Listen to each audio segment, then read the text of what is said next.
What is going on, guys? It's the Mad Dragon. We are back with our third and final team selection video. These are where we go through the teams that are going to be playing in round 3 and we sort of name who we think I would like to play on both teams for these games. This is sort of a mashup of who I think will play, mixed with people I specifically would like to see maybe in some replacements and stuff. I try and do my best to look up who's actually injured and who could come back in for these games, but if there is anyone, make sure you drop it down in the comments just in case there was potentially a better pick for those positions. Who knows? So Scotland versus France, going to be a big game. Scotland, of course, having a fantastic start to their Six Nations and a narrow defeat to Wales. They could have arguably won. That red card becoming such a detrimental thing to them. Of course, having Xander Ferguson go off, needing to be replaced, and so Darcy Graham had to go off to replace him in order for them to bring on a new prop, which as a Wales supporter, I was very happy to see Darcy Graham go off because he was killing Wales single-handedly. He was doing so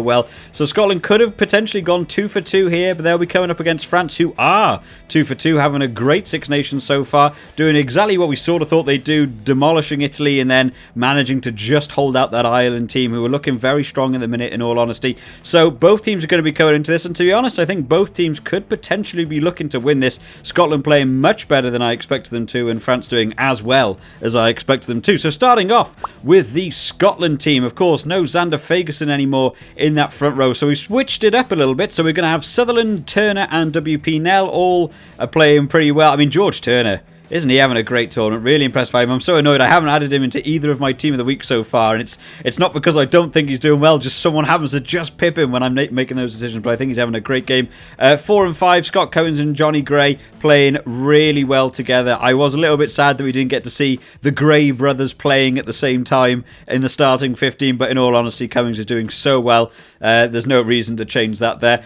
Change here that I'm going to make. Gary Graham, of course, going to be in that number 6 position, and this is mainly because I have no idea who is even left to play in that 6th position. I haven't heard them bring anyone else forward. I haven't heard Jamie Ritchie's available to play. He was out with an injury. And then, of course, Blade Thompson picked up an injury in that game. To be honest, I don't think Gary Graham is doing brilliantly in that second game. He was a bit of a penalty vacuum. He just, every time he seemed to touch the ball, there seemed to be a penalty going there. So that could be a bit of a weak link in that. But if Jamie Ritchie's back in, I'm sure he would probably take that 6th position. Hamish Watson, of course, doing as well as Hamish Watson ever does, just smashing people in the face, having a great game. Love seeing a bit of Hamish Watson, so he's going to have 7. And then Matt Ferguson, to me, has been doing so well at 8. There's no need to look at any other options for that. He's doing so well. Real good running. Reminds me so much of watching CJ Stander running with the ball as a number 8. I think he's doing really well. So I think the number 1 to 8 is pretty solid, apart from maybe that 6th position. I would maybe like to see some different options there, but I genuinely don't know who's left because of injury issues. At number 7, Ali Price playing brilliantly, having such a good tournament. He was my team of the week, number 9. Last week. I think he's doing really well. I think he was really doing well against that Wales team. The kicks he's doing are fantastic. He got over the charge downs that Itoje did, didn't get shaken by them, managed to come back in that second half against England, playing really well. Number 10, Finn Russell, again, playing really well. Bullet passes are being on point. No one else is getting a look in currently that number 10 shirt, so he's doing very well to hold that out. 11, Van der Merwe is also playing well. In fact, this back line for Scotland here, Van der Merwe 11, Chris Harris at 13 is playing well. Darcy Graham was exceptional in that Wales game. I felt so sorry for him that he had to go off in that Wales game. And then, of course, 15, Stuart Hogg, who's having the tournament of his life at the minute. He's playing so well. The only potential issue there potentially could have been Lang. I was tempted to put Hugh Jones in there, but I wasn't sure which way around is the better switch. I know I've seen Harris and Hugh Jones play at the same time, but I've got a feeling they're both technically 13, so you might as well have James Lang in there. I didn't think he had a bad game by any means, but I think Lang's doing pretty well, so you might as well keep him there for now. But overall, the 1 to 15 is looking relatively solid. I don't even know if I've made a lot of changes in that team from the team that changed last week, so I think they're playing really well. Moving on to their subs, of course, the replacement 3 is going to have to be Kevlin Cherry, and then Bergen's going to come in for me on that 18 shirt. I think it's a pretty solid 3 to move in. I'm sure they'll be able to do well. Richie Gray will, of course, come in at some point in that second half. I'm loving seeing Richie Gray back in the Scotland team and playing well. Actually, think he's doing really well at the minute. Number 20 is going to be a bit of a throw up in the air because I genuinely don't know who's left to just be a flanker in this Scotland team. They seem to have had so many injuries. It's going to be a bit dependent on how injuries work out for them. I think Blade Thompson had a bit of an injury, but not extensive enough to rule him out of the tournament. So he might be in, so that's why I've got a question mark next to his name. But again, to me, if Jamie Ritchie was in, You know, that should be a Jamie Ritchie position there, or even in the starting team. So there's a bit of a question there, but we'll see what happens with that one. 21, Steele. I'd love to see a bit more of Steele coming into this team. I think Ali Price is doing so well at the minute, so it's hard to get him into the team where you'd like to see him. 22, Van der Vaart. We haven't got to see because Finn Russell's playing so well. Van der Vaart had a real good game in the Autumn Nations Cup, so I'd definitely like to see a bit more of him. Get a couple of Vans on at the same time, with him and Van der Merwe on at the same time. And then to finish at 23, Hugh Jones, who I rate very highly as a player, has had to miss a lot of Scotland games through injuries and all sorts of stuff, but I think he's a very good player when he's in form, and I definitely think bringing him on in that second half, he's such a nightmare to tackle, is the one thing I always remember about Hugh Jones. He just seems to run through people, so I think bringing him on in that second half, tired a team, definitely a sort of danger man at the end of the game. So that's going to be my 23 for Scotland that I'd like to see going forward, and definitely not a lot of changes made in this team from pretty much the same team that played Wales, only a couple of changes. Moving on to France, who have also played brilliantly. I just think both teams in this Six Nations have outperformed even what I thought they were going to do. So France doing well considering their injury count they had and having to cut players out and stuff. So I mean, the front three is going to remain pretty much the same. Baye and Marchand are absolutely standing out to me as doing very, very well in that front row. Leroux, if he can not trip anyone, would be nice.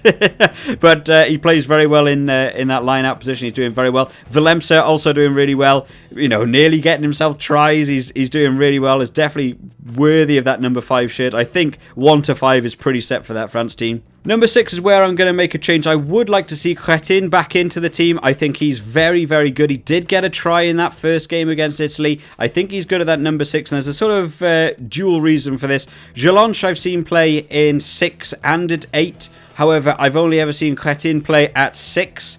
So to me, I think it's worth more having Crétin start and then have Jelonch come on later in the game, maybe take the 8 shirt or take the 6 shirt, depending on who's doing what in the game, or depending on injuries, could have a bit of an impact on that as well. As 7, Olivon is absolutely going to remain there, and then Gregory Aldrit will finish off that 8. So overall, I think the 1 to 8 is absolutely solid from this France team. I'm expecting a big, big game in terms of scrummaging from both these teams, actually. I think it's going to be real close at scrum time to see who's winning that. Number 9 will have always belonged to Dupont. I think he's absolutely superb. He is such a good player. People claim that he had a really bad game against Ireland. I think he had a above average game for any scrum half in the world, which in Dupont's world is bad, which is not a negative thing to say about him. I think he's doing really well, and I think he's already standing out as the scrum half of this tournament so far. Number 10, Jalibert is not having the best game I've ever seen him play. The kicking percentages were certainly down. He'll be wanting to improve that a little bit going into this game, especially with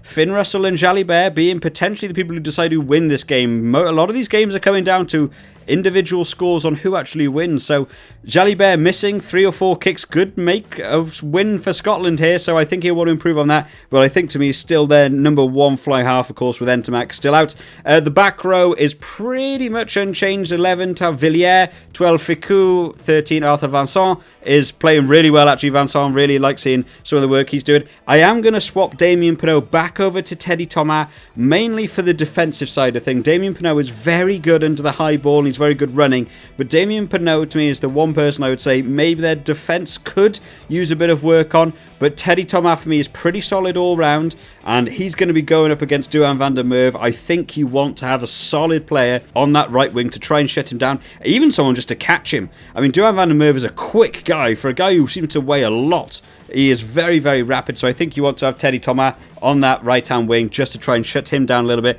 And then at 15, he's having such a good tournament. Of course, Bryce Dulin, I think, is absolutely superb. He was a rock in that Ireland-France game. He almost made my team of the week 15 had it not been for the game that Hogg had. I think arguably Dulin still may have been the best 15 last week, but he's playing really, really well at the minute. So a big 1 to 15 coming in for France. Moving on to the subs. So the front row, Bourgerie, Collinger and Antonio, of course, will be the big boys coming in to make those replacements. In fact, the subs for France have done so well recently. Normally when you see people coming on as subs, normally you see a little bit of a dip in the team. They're coming on cold into a game where everyone's up to speed, but France have really managed to do well. I've been very impressed with Antonio, actually. He hasn't been just dropping the ball. He used to be the man I used to look at as just a big guy that ran forwards, but didn't have the best rugby capability, but he's been really improving, and I've been impressed by him so far. Tao Faifanoa, again, I will always say sorry for the pronunciation of this guy's name. I can never say it correctly,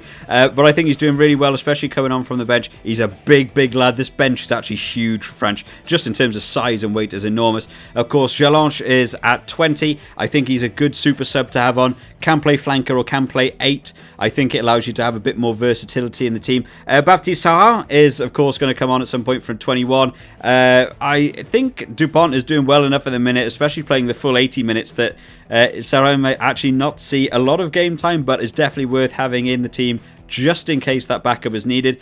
At 22, a couple of people pointed out in the last preview video that I did that I said I didn't know who was going to be the replacement fly half, and a couple of you were really helpful. Let me know that Bouthier can play fly half and fullback, so I think he's a great player to have in there. So Bouthier is going to go at my number 22 for those exact reasons. Can replace Dulan if he goes off. Can replace Jalibert if there's a potential injury or his kick percentage isn't up. I absolutely think it's worth having him on the bench. And then finally, Damien Penaud to come on later in that game, maybe after Van der Merwe's lost a bit of energy or potential card situations or some injury situations. Damien Penaud is definitely a quick guy. He's worth having on the team. Similar to what I've done with Hugh Jones, actually, just to have pure pace on the bench coming into that 60th minute. Maybe you need that last minute try. I think Damien Penaud is going to be the guy to finish it off for you. But that's my 23 overall, guys. What do you think of the teams? Is there anyone you would change? Anyone you would add into the team? Anyone you'd want to take out of the team? Who are you looking forward to seeing most of in this round 3? I think this is going to be such a close game. I've even got a feeling this could come down to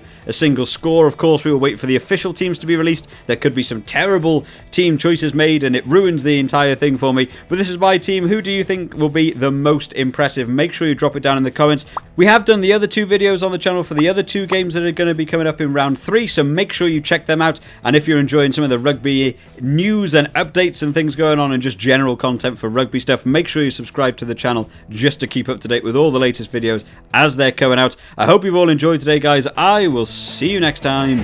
Bye bye.